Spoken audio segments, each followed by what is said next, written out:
Welcome to WBCS guide YouTube channel. Deer aspirants, আজকে আমরা পড়তে চলেছি ইন্ডিয়ান ইকোনমি লেকচার নাম্বার 23। সবার আগে বলে দিই যে চ্যানেলের প্লেলিস্ট ভিজিট করবে। আজকে যারা প্রথম ক্লাসটি দেখছো তারা চ্যানেলের প্লেলিস্ট ভিজিট করবে, সেখানে প্রত্যেকটা টপিককে প্লেলিস্টে সাজানো হয়েছে। এখন থেকে ধীরে ধীরে রেগুলারলি ক্লাস হবে। আজকে আমরা ইন্ডিয়ান ইকোনমিতে যে বিষয়টা পড়ছিলাম, আমাদের যে টপিকটা চলছিল দ্যাট ইজ প্ল্যানিং কমিশন, ঠিক আছে না? তো প্ল্যানিং কমিশন আমাদের কোর টপিক চলছিল, আর তার মধ্য থেকে আজকের এই ক্লাসটাতেই আমরা টোটাল 12টি যে 5 ইয়ার্স প্ল্যান হয়েছে, সেই 5 ইয়ার প্ল্যানটাকে আমরা টোটাল 12টা 5 ইয়ার প্ল্যানসকে কমপ্লিট করে ফেলবো এই একটি ভিডিওতে, ঠিক আছে? এবং আজকের ক্লাসটি, যেহেতু আমি ইকোনমিতে পিডিএফ প্রোভাইড করি না, তবে আজকের ক্লাসটি হবে টোটালটাই ফ্যাকচুয়াল ক্লাস হবে, যার কারণে আজকের ক্লাসের পিডিএফ প্রোভাইড করা হবে, ঠিক আছে?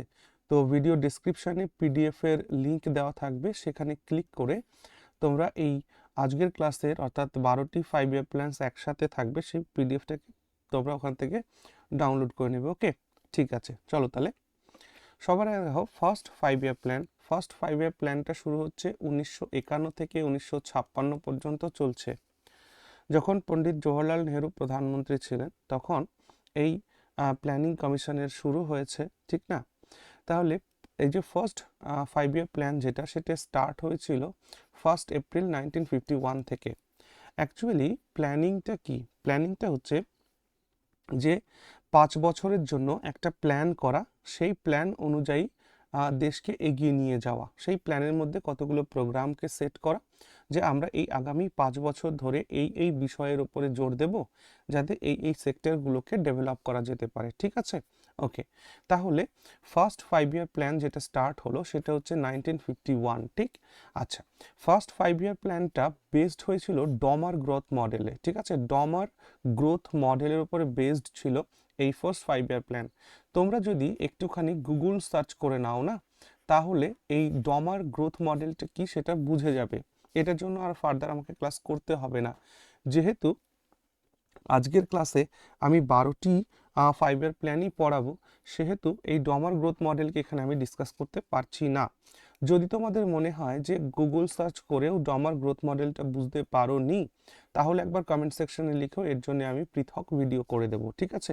ওকে, the main objectives of this plan were to remove the imbalance arising out of war and partition. দেখো, প্রথম পঞ্চবার্ষিকী পরিকল্পনার মধ্যে যেটা সব থেকে গুরুত্বপূর্ণ সেটা হচ্ছে দেশভাগের যে যন্ত্রণা এবং যে ওয়ার হয়েছিল না পাকিস্তানের সঙ্গে ভারতের immediate after the partition of the country.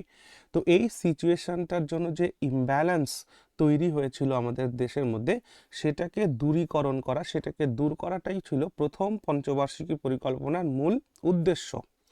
এবং জানতে হবে এটা যে দেশ স্বাধীন হবার পর থেকে আমাদের ভারতবর্ষে বিভিন্ন সময়ে আমরা দেখতে পেরেছি যে সেখানে ফুড সাফিসিয়েন্ট আমরা ছিলাম না, যার কারণে খাদ্যের মানে প্রচুর পরিমাণে খাদ্যের অভাব দেখা গেছে। যদি কারো বাড়িতে বয়স্ক দাদু দিদিমা থাকে, তাদেরকে জিজ্ঞেস করলে তোমরা জানতে পারবে যে সেই সময়কালে মানুষের কত অভাব ছিল। দুবেলা দুমুঠো ভাত পাওয়া যেত না। এই কচু, তারপর ঘেঁচু, এইগুলো খেয়ে খেয়ে তারা কিন্তু জীবন ধারণ করত।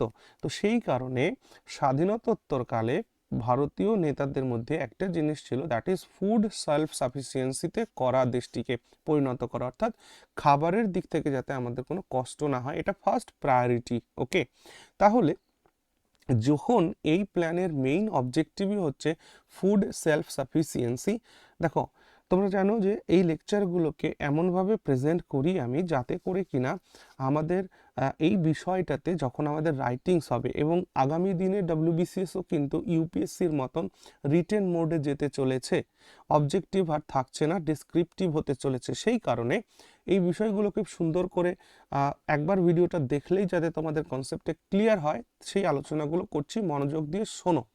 আচ্ছা, তাহলে ফুড সেলফ সাফিসিয়েন্সি কেন করতে হবে? কারণ সেই সময় খাদ্যের অভাব প্রচুর পরিমাণে দেখা দিয়েছে, যার কারণে দেশটি যাতে ফুড সেলফ সাফিসিয়েন্ট হয় এই বিষয়ে নজর দেওয়া, টু প্রিভেন্ট ইনফ্লেশনের টেন্ডেন্সিস, এবং মুদ্রাস্ফীতির যে টেন্ডেন্সিগুলো ছিল, দ্রব্যমূল্য বৃদ্ধির যে টেন্ডেন্সি, সেইগুলোকে যাতে কমানো যায় সেটা একটা মূল উদ্দেশ্য ছিল। মনে রাখতে হবে যে এই স্কিমের আন্ডারে কি কি হলো তাহলে। দেখো, এই ফার্স্ট 5 ইয়ার প্ল্যানে যেটা আমাদের মূল জোর দেওয়া হয়েছিল, দ্যাট ইজ অন এগ্রিকালচার, কৃষির উপরে মূল ফোকাস। অ্যান্ড দেন কৃষিকে উন্নত করতে গেলে ইরিগেশন তো আসবেই, জলসেচ। যদি জলসেচ প্রপার ভাবে না হয়, একটা কৃষকের জমিতে যদি জল ঠিকভাবে না পৌঁছায় তাহলে হবে না। তাহলে ফার্স্ট 5 ইয়ার প্ল্যানের মূল ফোকাস কি ছিল? দেশকে ফুড সেলফ সাফিসিয়েন্ট করা, আর যার কারণে এগ্রিকালচারকে জোর দেওয়া। আর এগ্রিকালচারকে জোর দেওয়ার সাথে সাথে ইরিগেশনকেও জোর দেওয়া হয়েছিল। বোঝা গেল? 2 নম্বর point, that is community development program start করা হয়েছিল 1952 সালে। এটা খুব গুরুত্বপূর্ণ একটা পয়েন্ট। কেন? এই যে কমিউনিটি ডেভেলপমেন্ট প্রোগ্রাম দেখছো, এই কমিউনিটি ডেভেলপমেন্ট প্রোগ্রাম, এই কনসেপ্টের মধ্যেই আমাদের পরবর্তীকালে যে পঞ্চায়েত রাজ বা যে পঞ্চায়েত সিস্টেম চালু হয়েছে, সেই পঞ্চায়েত সিস্টেম চালু হওয়ার যে কনসেপ্ট, সেই কনসেপ্টটি কিন্তু এই কমিউনিটি ডেভেলপমেন্ট প্রোগ্রামের থেকেই এসেছে। ওকে, তাহলে কমিউনিটি ডেভেলপমেন্ট প্রোগ্রামের মাধ্যমে যাতে রুরাল এরিয়াতে যে সমস্ত নাগরিক বসবাস করছে তাদের জীবনের মান উন্নয়ন যাতে করা যায়, যার জন্য 1952-তে কমিউনিটি ডেভেলপমেন্ট প্রোগ্রাম স্টার্ট করা হয়েছিল। তার সাথে সাথে ন্যাশনাল এক্সটেনশন সার্ভিস 1953-তে স্টার্ট করা হয়। ওকে, নেক্সট কি? এই 5 ইয়ার প্ল্যানসের মাধ্যমে কতগুলো মাল্টিপারপাস প্রজেক্টস গ্রহণ করা হয়, যেমন বাকরানাঙ্গল ড্যাম তৈরি করা হয়, দামোদর ভ্যালি কর্পোরেশন স্টার্ট করা হয়, হীরাকুদ ড্যাম তৈরি করা হয়। তাহলে প্রশ্ন জিজ্ঞেস করবে যে ফার্স্ট 5 ইয়ার প্ল্যানে ভারতবর্ষে ইনফ্রাস্ট্রাকচার বিল্ডিংয়ের ক্ষেত্রে আমরা কি কি কাজ করেছি না মাল্টিপারপাস প্রজেক্ট গ্রহণ করেছিলাম আমরা। বাকরানাঙ্গল ড্যাম তৈরি হয়েছিল, দামোদর ভ্যালি কর্পোরেশন তৈরি হয়েছিল, হীরাকুদ ড্যাম তৈরি হয়েছিল। ওকে, ভেরি গুড। এবং যখন এই 1956 সালে যে 5 বছর যখন এই প্ল্যানটি চলেছে, তখন আমরা দেখতে পাচ্ছি যে 5 Indian institute of technologies establish হচ্ছে। ভারতবর্ষের 5 প্রান্তরে 5টি টেকনোলজিক্যাল ইনস্টিটিউশন তৈরি হয়ে যাচ্ছে। ওকে, ভেরি গুড। Next, evaluation. এই ফার্স্ট 5 ইয়ার প্ল্যানের এভ্যালুয়েশন কি ছিল, মূল্যায়ন কি ছিল? মূল্যায়নটা হচ্ছে, this plan was more than target, না 2.1% growth rate was achieved in this scheme. এই স্কিমে আমরা 2.1%-এর গ্রোথ রেট পেয়েছিলাম। ওকে, sufficient success was achieved in the field of agriculture, irrigation and community development। তাহলে এই ফার্স্ট 5 ইয়ার প্ল্যানে আমরা যা যা কাজ হাতে নিয়েছিলাম, যা যা প্ল্যান করেছিলাম, মোটামুটি সেগুলো সবটাই সফল হয়েছিল। আমরা এগ্রিকালচারের দিক থেকে, ইরিগেশনের দিক থেকে, কমিউনিটি ডেভেলপমেন্টের দিক থেকে বিশেষভাবে সফলতা পেয়েছিলাম। ক্লিয়ার হলো? Very good. তাহলে আমি যদি এক কথায় বলি যে ফার্স্ট 5 ইয়ার প্ল্যানে আমরা মূল কোন বিষয়ের উপরে জোর দিয়েছিলাম, না এগ্রিকালচারের উপরে জোর দিয়েছিলাম, আর এগ্রিকালচারের সাথে সাথে কমিউনিটি ডেভেলপমেন্টের উপরেও জোর দিয়েছি। ঠিক আছে, ওকে। নাও সেকেন্ড 5 ইয়ার প্ল্যান। সেকেন্ড 5 ইয়ার প্ল্যানটা 1956 থেকে 1961। ওকে, এই স্কিমটাকে তৈরি করেছিলেন যিনি, তিনি হচ্ছেন পিসি মহলানবিস। তাহলে এই সেকেন্ড 5 ইয়ার প্ল্যানটাকে আমরা বলছি যে এই প্ল্যানটা কোন মডেলের উপরে ছিল? পিসি মহলানবিস মডেলের উপরে বেসড ছিল। ওকে, এই প্ল্যানে এমফ্যাসিস কি করা হয়েছিল? That is establishment of heavy industries. দেখো, আমাদের ফার্স্ট 5 ইয়ার প্ল্যানের মাধ্যমে আমরা দেশকে ফুড সাফিসিয়েন্ট করার জন্য প্রচেষ্টা করেছি। যখন সেখানে আমরা হিউজ সাকসেস পেয়েছি, তখন এবার আমরা মুভ করছি কিসের দিকে? ইন্ডাস্ট্রির দিকে। তো সেকেন্ড 5 ইয়ার প্ল্যানে আমরা হেভি ইন্ডাস্ট্রিতে জোর দিয়েছি। ওকে, এবং এর মেইন অবজেক্টিভ ছিল কি, যে আমাদের এমন একটা সমাজ তৈরি করতে হবে, সোশ্যালিস্ট সোসাইটি, হ্যাঁ, অর্থাৎ যে সমাজবাদী যে চিন্তা ভাবনা সেটা তৈরি করতে হবে। ইনক্রিজ ন্যাশনাল ইনকাম বাই 25% এবং ন্যাশনাল ইনকামকে 25% বাড়াতে হবে। Accelerate industrialisation and increase the rate of capital investment to 11%। অর্থাৎ যখনই ইন্ডাস্ট্রিয়ালাইজেশনের কথা আসবে, যখনই শিল্পের উন্নতির কথা আসবে তখন ইনভেস্টমেন্ট বাই ডিফল্ট চলে আসবে। তাহলে ইনভেস্টমেন্ট যাতে 11% আমরা ইনক্রিজ করতে পারি এবং ন্যাশনাল ইনকাম যাতে 25% ইনক্রিজ করা যায়, এই বিষয়টা আমরা সেকেন্ড 5 ইয়ার প্ল্যানের মধ্যে দেখতে পাবো। আর যেহেতু ইন্ডাস্ট্রিয়ালাইজেশনের উপরে জোর দেওয়া হচ্ছে সেকেন্ড 5 ইয়ার প্ল্যানে, সেহেতু আমাদের এই সময় আমরা দেখতে পারবো যে সেকেন্ড 5 ইয়ার প্ল্যান অনুযায়ী আমরা দেখতে পাচ্ছি যে আয়রন স্টিল প্লান্টস তৈরি হচ্ছে কোথায় কোথায়, রাউরকেলা, ভিলাই, দুর্গাপুর, চিত্তরঞ্জন লোকোমোটিভ, তারপর সিন্ধ্রি ফার্টিলাইজার ফ্যাক্টরি, এই বিভিন্ন জিনিসগুলো তখন কিন্তু তৈরি হচ্ছে। এবার যদি বলি যে সেকেন্ড 5 ইয়ার প্ল্যানের এভ্যালুয়েশনটা কি, মূল্যায়নটা কি, সেটা হচ্ছে দেখো সেকেন্ড 5 ইয়ার প্ল্যানে ইন্ডাস্ট্রির উপরে বেশি জোর দেওয়া হয়েছিল এগ্রিকালচারের থেকে। অর্থাৎ ফার্স্ট 5 ইয়ার প্ল্যানে আমরা এগ্রিকালচারের উপরে জোর দিয়েছিলাম, কিন্তু সেকেন্ড 5 ইয়ার প্ল্যানে আমরা ইন্ডাস্ট্রির উপরে জোর দিয়েছিলাম। ওকে, এর জন্য কি ঘটনা ঘটেছিল ভালো করে শোনো। In this scheme resulted in drastic reduction in, এটা ইন হবে, reduction in food grains and other agricultural products. যেহেতু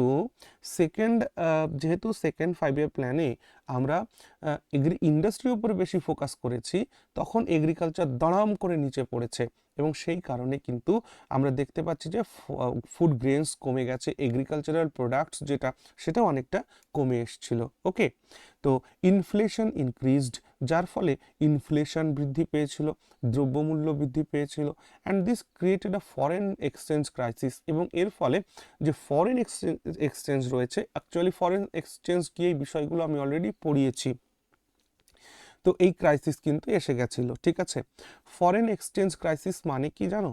দেখো আমাদের পৃথিবীতে এখনো যদি বলি যে অ্যাকচুয়ালি তুমি যদি সারা পৃথিবীতে মনে করো এটা হলো ধরো চায়না, এটা ধরো কথার কথা বলছি চায়না, আর এটা হলো India.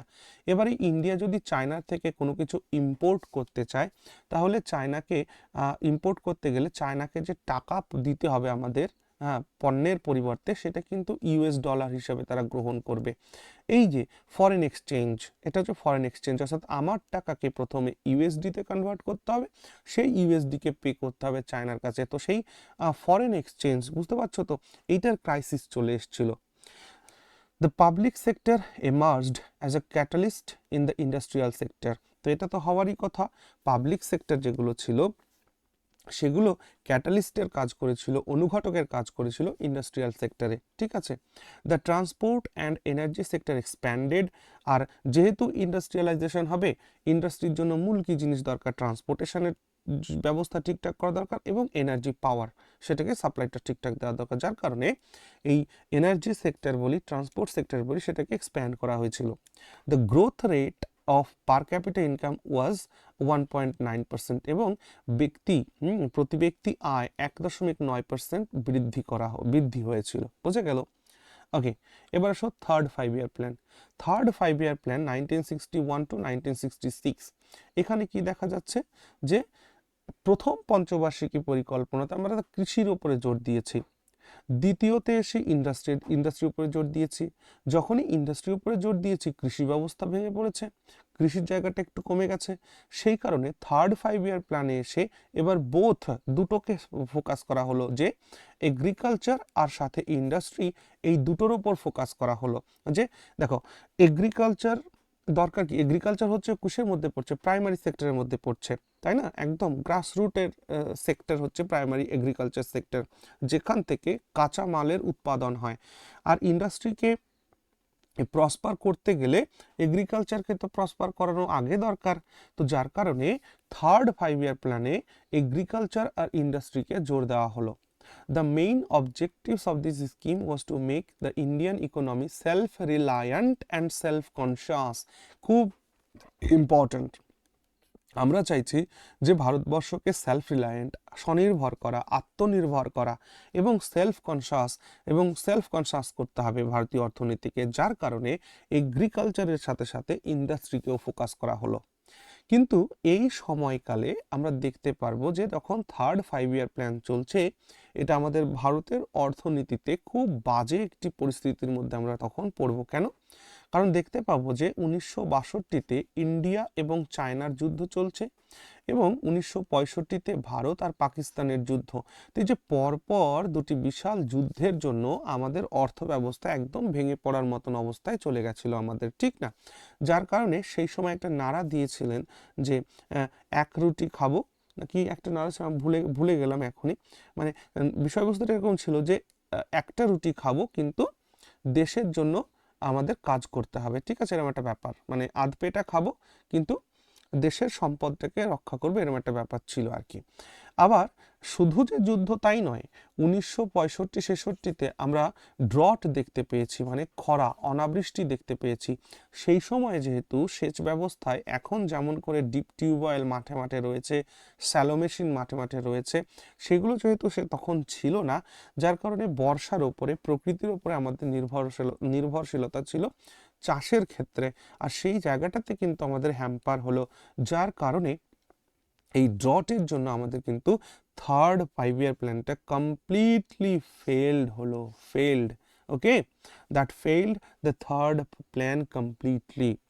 The scheme depreciated by rupees, এবং এইখানে রুপিকে ডিপ্রিসিয়েট করা হয়েছিল, টাকার দামকে কমিয়ে আনা হয়েছিল। ওকে, আচ্ছা, রুপি ডিপ্রিসিয়েটস কি হয় এটা আমি অলরেডি তোমাদের থিওরি ক্লাসের মধ্যে পড়িয়ে রেখেছি। Okay, Bokaro steel plant, Bokaro iron and steel industry establish করা হয়েছিল বোকারোতে, ঝাড়খণ্ডে রাশিয়ার কোলাবোরেশন এটা করা হয়েছিল, ঠিক আছে? ঝাড়খণ্ডের বোকারোতে রাশিয়ার কোলাবোরেশনে, রাশিয়ার সহযোগিতা নিয়ে Bokaro iron and steel plant তৈরি করা হয়েছিল তখন। In the first, second and third 5-year plans, the government followed the trickle down theory. দেখো, trickle down theory ফলো করা হয়েছিল প্রথম, দ্বিতীয় আর তৃতীয়তে। এবার অ্যাকচুয়ালি যে trickle down থিওরিটা কি সেটা আমি এখন একটুখানি বলে দিই, কারণ trickle down থিওরিটা হচ্ছে খুব মজার একটা বিষয়। তোমরা কেউ নোট করতে চাইলে একটু নোট করে রাখো।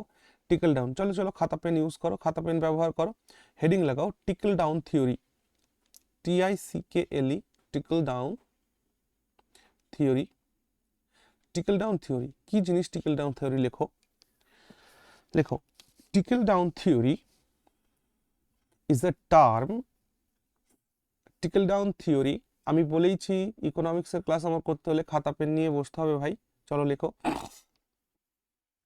trickle down theory is a term used in critical references to economic policies to say that disproportionately favor the upper end, disproportionally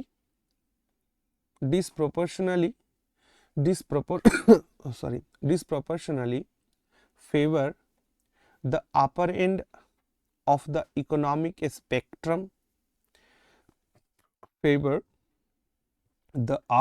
end of the economic spectrum, that is wealthy investors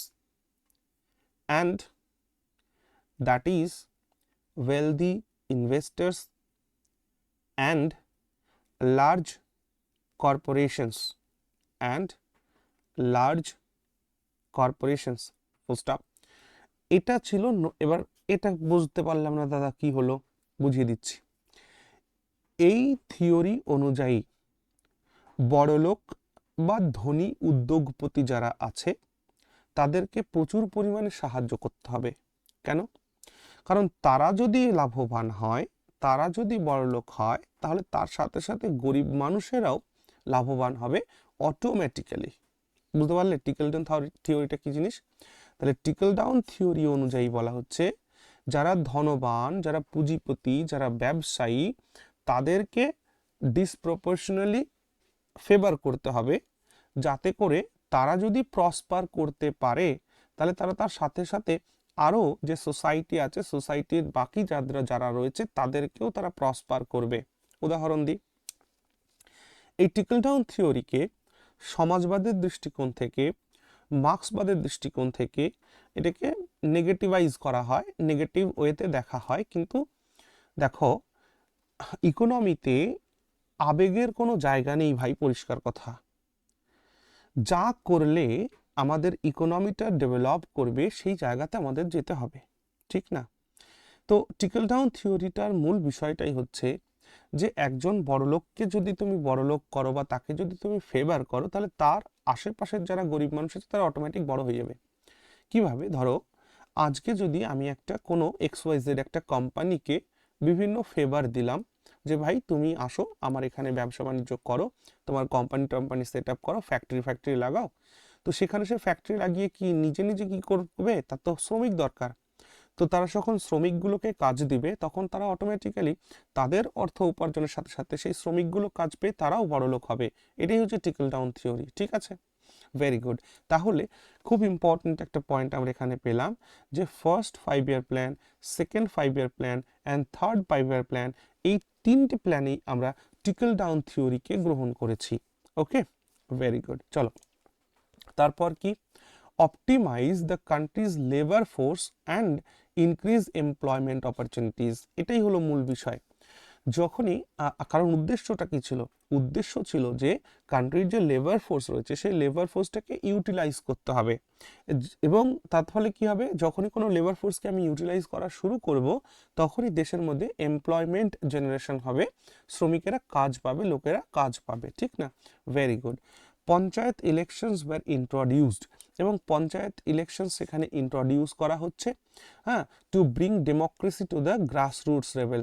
grassroot লেভেলে একদম প্রত্যন্ত অঞ্চলে যেহেতু জনগণের democracy বজায় থাকে, সেই জন্য পঞ্চায়েত ইলেকশন শুরু করার কথা এই থার্ড 5 ইয়ার প্ল্যানে বলা হচ্ছে। ওকে, এবার আসো এভ্যালুয়েশন। যদি আমরা থার্ড 5 ইয়ার প্ল্যানের মূল্যায়নের কথা বলি, সেটা কি? Instead of an average annual increase of 6% in food production, 2% increase was achieved. আমরা ফুড প্রোডাকশনে 2%-এর একটা টার্গেট রেখেছি, বাট অ্যাচিভ করেছি 2%, and it was much lower than 14% annual increase in industrial production, এবং ইন্ডাস্ট্রিয়াল প্রোডাকশনে আমরা 14% ইনক্রিজ করেছি। বুঝতে পারলে? তাহলে যেখানে আমরা ইন্ডাস্ট্রিয়াল প্রোডাকশনে 14% ইনক্রিজ করছি, আর সেখানে ফুড প্রোডাকশনে আমরা 6% টার্গেট রেখে 2% অ্যাচিভ করছি মাত্র। বোঝা গেল কিনা? Very good. The growth rate of national income was 2.4% against 5.6%, এটা পার্সেন্ট হবে। তো 5.6%-এর জায়গায় আমরা ন্যাশনাল ইনকাম যেটা গ্রোথ সেটা দেখছি 2.4% হচ্ছে। তার মানে কি দাঁড়ালো? তার মানে দাঁড়ালো যে যে পার ক্যাপিটা ইনকাম, মাথাপিছু যে আয়, সেটা শুধুমাত্র 0.2% দেখতে পাচ্ছি। ওকে, ভেরি গুড। এবার তোমরা বলবে দাদা ইন্ডাস্ট্রির উন্নতি যদি হয় তাহলে পার ক্যাপিটা ইনকাম কি করে কমলো? সেই জন্য বলছি যে পুরো থিওরি ক্লাসগুলোকে দেখতে হবে। আমাদের ভারতবর্ষের 65% পিপল কিসের উপরে ডিপেন্ড করে থাকে বলো তো? এগ্রিকালচারের উপর ডিপেন্ড করে থাকে। তাহলে যে দেশের জনসংখ্যার 65% কৃষির ওপরে নির্ভরশীল, সেই কৃষি যদি হ্যাম্পার হয়, সেই কৃষি যদি ডিক্রিজ হয়, তাহলে কি করে এমপ্লয়মেন্ট জেনারেশন হবে? মাথাপিছু আয় কি করে বাড়বে? বোঝা যাচ্ছে কিনা বিষয়টা? ওকে, চলো এবার এই যে থার্ড 5 ইয়ার প্ল্যান হলো, তাহলে থার্ড 5 ইয়ার প্ল্যানের মধ্যে যেহেতু ফেল হলো, কারণ ইন্দো চায়না যুদ্ধ, ভারত চীনের যুদ্ধ, ভারত পাকিস্তানের যুদ্ধ, তারপর ড্রট আসলো 1965-66-তে, যার কারণে আমাদের থার্ড 5 ইয়ার প্ল্যানটা ফেল হলো। আর সেই কারণে আমাদের থার্ড 5 ইয়ার প্ল্যান আর এমন সিচুয়েশন তৈরি হলো যে 5 ইয়ার প্ল্যানকে আর কন্টিনিউ করা যাচ্ছে না, তখন অ্যানুয়াল প্ল্যান আনা হলো। এবং তারপর আমরা দেখতে পারবো যে 1966 থেকে 1969 পর্যন্ত তিনটি অ্যানুয়াল প্ল্যান আনা হয়েছে।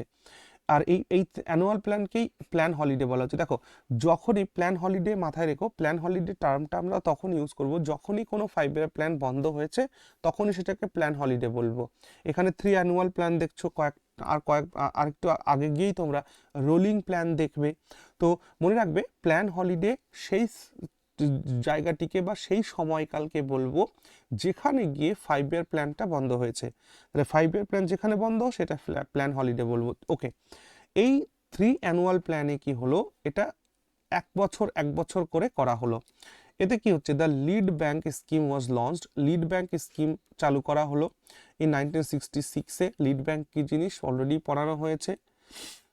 Of the recommendation of Nariman committee, Nariman committee এর রেকমেন্ডেশনে লিড ব্যাংক স্থাপন করা হলো, লঞ্চ করা হলো। After the defeat from China, China থেকে হার হওয়ার পর the moral of the country weekend slightly, আমাদের দেশের মরাল কিছুটা হলেও তো মানে উইক হয়ে গেছিল না, দুর্বল হয়ে গেছিল। Due to which the effect was that I 1 year plan was decided for 1966-67। এবার 1 ইয়ার প্ল্যান চলে আসলো, এক বছর করে প্ল্যান করব। The government continued this plan policy in the next 2 years. তারপর 1966 থেকে 67, 1967 থেকে 68, 1968 থেকে 1969 পর্যন্ত 3টি অ্যানুয়াল প্ল্যান আনা হয়েছিল। ওকে, এবং এই সময় তো আমরা দেখতে পাচ্ছি রুপিকে ডেপ্রিসিয়েট করা হয়েছে, টাকার মূল্য কমানো হয়েছে। Okay, in the second, okay, so was seconded in 1966. Clear? Okay, the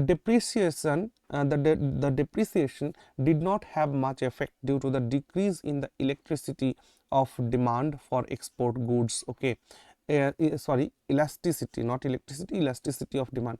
দেখো, আমরা যখন মুদ্রার দাম কমিয়ে দিচ্ছি তখন ইম্পোর্টের ক্ষেত্রে তো ঠিক আছে, কোনো প্রবলেম না, কিন্তু এক্সপোর্টের ক্ষেত্রে যে লস হচ্ছে, এই পুরো বিষয়টা আমি যখন তোমাদের পারচেজিং পাওয়ার প্যারিটি পড়িয়েছি না, ওখানে আলোচনা করেছি, একবার দেখে নিও। চলো, টাকার দাম বাড়লে কি হয়, টাকার দাম কমলে কি হয়, হ্যাঁ, এগুলো সেখানে পড়ানো আছে। ওকে, মার্কেট সিস্টেমের মধ্যেও পড়ানো আছে। Thus no regular planning was done during this period, এই পিরিয়ডে যার কারণে রেগুলার প্ল্যান করা গেল না। Hence it is called a yojana holiday, yojana holiday বা প্ল্যান হলিডে এটাকে আমরা বলছি। Okay, very good. এবার আসো 4th 5 ইয়ার প্ল্যান। তাহলে আমরা দেখতে পাচ্ছি যে কি থার্ড 5 ইয়ার প্ল্যান কোন পর্যন্ত চলছে, থার্ড 5 ইয়ার প্ল্যান চলছে 1966 পর্যন্ত, তারপর 3 বছরের গ্যাপ, তারপর আবার 1969 থেকে 1974 এই জায়গাটা আমরা চলে আসছি। The main objectives of the 4th 5 year plan were economic growth with stability. এই 4th 5 year প্ল্যানের মূল উদ্দেশ্যই ছিল যে দেখো ভাই, এখন আমাদের দেশের ইকোনমিক গ্রোথটা যাতে স্ট্যাবিলিটির সাথে থাকে, একটা স্থিরতার সাথে ইকোনমিটা গ্রো করতে থাকবে, সেটা যেন কোনোভাবেই নিচে না নেমে আসে, এটাকে মাথায় রাখা। তার সাথে greater attainment of self sufficiency, আমাদের নিজেদের মানে সেলফ সাফিসিয়েন্ট হতে হবে in terms of food, in terms of electricity, in terms of industry, সমস্ত দিক থেকে সেলফ সাফিসিয়েন্ট হওয়ার দরকার। Equitable development of the economy and balanced regional development, এবং খুব ইম্পর্ট্যান্ট এটা যে ইকুইটেবল ডেভেলপমেন্টের ওপরে ফোকাস করা হলো 4th 5 ইয়ার প্ল্যানে। কেন? দেখা যাচ্ছে যে একটি রাজ্য খুব ভালো প্রসপার করছে, আরেকটি রাজ্য প্রসপার করতে পারছে না, তাই ব্যালেন্স করতে হবে রিজিওনাল ডেভেলপমেন্টকে। ঠিক, এই প্ল্যানটা প্রিপেয়ার করেছিলেন তৎকালীন সময়ের প্ল্যানিং কমিশনের যিনি ডেপুটি চেয়ারম্যান ছিলেন doctor D R Gadgil. Doctor D R Gadgil এই প্ল্যানটাকে প্রিপেয়ার করেছিলেন, যার কারণে 4th 5 ইয়ার প্ল্যানটাকে বলা হয় ডক্টর ডিআর গার্গিল মডেলও বলে থাকি আমরা। ওকে, চলো, এই সময়ে আমরা 1969-এ আমরা 14টি কমার্শিয়াল ব্যাংকসকে ন্যাশনালাইজড করেছিলাম। তার সাথে গ্রিন রেভলিউশনের কিন্তু বুস্ট হয়েছিল এই সময়, হ্যাঁ, সবুজ বিপ্লব ঘটেছিল, যার কারণে সবুজ বিপ্লব ঘটেছিল কোথায়, বিশেষ করে উত্তর পশ্চিম ভারতে আমরা সবুজ বিপ্লব দেখতে পাবো। উত্তর পশ্চিম ভারত বলতে যেটা পাঞ্জাব রয়েছে, উত্তরপ্রদেশের উত্তর পশ্চিম অংশ রয়েছে, এই জায়গাগুলোতে আমরা কিন্তু গ্রিন রেভলিউশন দেখতে পাই। ঠিক আছে, ওকে, তারপর আসো লিওনটিভস ইনপুট আউটপুট মডেল, এবং আরও একটা বড় কথা ইমপ্লিমেন্ট করা হয়েছিল এখানে। হ্যাঁ, এই লিওনটিভস ইনপুট আউটপুট মডেল এটা কি জিনিস, এটাও তোমরা না একটুখানি গুগল সার্চ করে দেখে নিও, পড়ে নিও, যদি মনে হয় যে না গুগল পড়ে কোনো লাভ হলো না। অ্যাকচুয়ালি প্রশ্ন হচ্ছে যে এই লিওনটিভ আউটপুট ইনপুট থেকে তোমাদের পরীক্ষায় প্রশ্ন জিজ্ঞেস করবে না। ওকে, তো সেই জন্য জাস্ট তোমাদের ইনফরমেশনের জন্য একবার পড়ে রেখো। আমার মনে হয়েছে যে এটা একবার তোমরা গুগল সার্চ করে পড়ে নিলে আমার আর এক্সট্রা করে বলার দরকার নেই, তো এটা একবার দেখে নিও। চলো তাহলে 4th 5 ইয়ার প্ল্যানটাকে আমরা কি বলবো, লিওনটিভস ইনপুট আউটপুট মডেল, ঠিক আছে। ওকে, ইকোনমিক গ্রোথ রেট সেটা কত ছিল, 5.7% in national income. National income 5.7% ছিল। To achieve annual growth rate at 7% in export and develop public sector, to তাহলে অ্যাচিভ করতে হবে আমাদের যে এক্সপোর্টের ক্ষেত্রে 7% ইনক্রিজ করতে হবে, তারপর ডেভেলপ করতে হবে পাবলিক সেক্টরগুলোকে, to promote the objective of achieving stability at the price level. Okay, তো প্রাইস লেভেলে স্ট্যাবিলিটি অ্যাটেন্ড করতে হবে, যাতে হট করে মূল্য বৃদ্ধি, হট করে মূল্য হ্রাস এরকম যাতে না হয়, এই জায়গাটাকে ঠিকঠাক রাখতে হবে। Attention was paid to increasing agriculture production যাতে ইনক্রিজ করা হয় সেদিকে মনোনিবেশ করতে হবে। বাফার স্টকসের দিকে নজর দিতে হবে। বাফার স্টক মানে অ্যাকচুয়ালি বাংলা ভাষায় আমরা বলি না রাখি মাল, অর্থাৎ যে সমস্ত মালকে স্টোর করে রাখা যায়, সেটাকে পরবর্তীকালে যেমন ধান হতে পারে, গম হতে পারে, যে কোনো আনাজ হতে পারে, যেগুলোকে আমরা স্টোর করে রাখছি, যখন আমাদের প্রয়োজন পড়বে সেখান থেকে নিয়ে নেব, ঠিক আছে। তো সেই বাফার স্টক এগ্রিকালচার প্রোডাকশন এটার উপরে বিশেষ ধ্যান দেওয়া হলো। And to ensure continuous supply of agricultural commodities, যাতে এগ্রিকালচারাল কমোডিটিসের সাপ্লাইটা যাতে কন্টিনিউ থাকে, যার কারণে এগ্রিকালচার প্রোডাকশন অ্যান্ড বাফার স্টকের উপরে বিশেষ নজর দেওয়া হয়েছিল 4th 5 ইয়ার প্ল্যানের মধ্যে। এই সময় খুব গুরুত্বপূর্ণ একটা জিনিস, ইমপ্লিমেন্টিং ফ্যামিলি প্ল্যানিং প্রোগ্রাম। এই সময় ফ্যামিলি প্ল্যানিং প্রোগ্রামকে ইন্ট্রোডিউস করা হয়েছিল। জনসংখ্যা নিয়ন্ত্রণ করতে হবে, তো প্রচুর পরিমাণে জনসংখ্যা বৃদ্ধি পাচ্ছে কেন, কারণ সেই সময় যেটা আমাদের লিটারেসি রেট বলি, লিটারেসি রেটটা তখন খুব লো ছিল। আর লিটারেসি রেট যখন লো থাকে, যখন মানুষের মধ্যে শিক্ষার অভাব থাকে, তখনই দেখতে পারবো যে আমরা জনসংখ্যার বিস্ফোরণ ঘটছে, জনসংখ্যা বৃদ্ধি হচ্ছে। তো জনসংখ্যা যত বৃদ্ধি হবে তত মানুষের জীবন কি হবে, এই স্ট্যান্ডার্ড অফ লিভিংটাকে কমিয়ে দেবে। স্ট্যান্ডার্ড অফ লিভিং যেটা জীবনধারা, মানুষের যে জীবনের মান, সেই জীবনের মানটা কমে আসবে, যার কারণে ফ্যামিলি প্ল্যানিংয়ের উপরে জোর দেওয়া হলো যে জনসংখ্যা নিয়ন্ত্রণ করতে হবে, যাতে করে আমরা কি করতে পারি না, to improve our standard of living. Okay, very good. আরও একটা কাজ করা হয়েছিল, drought prone area programme start করা হয়েছিল 1973 to 1974।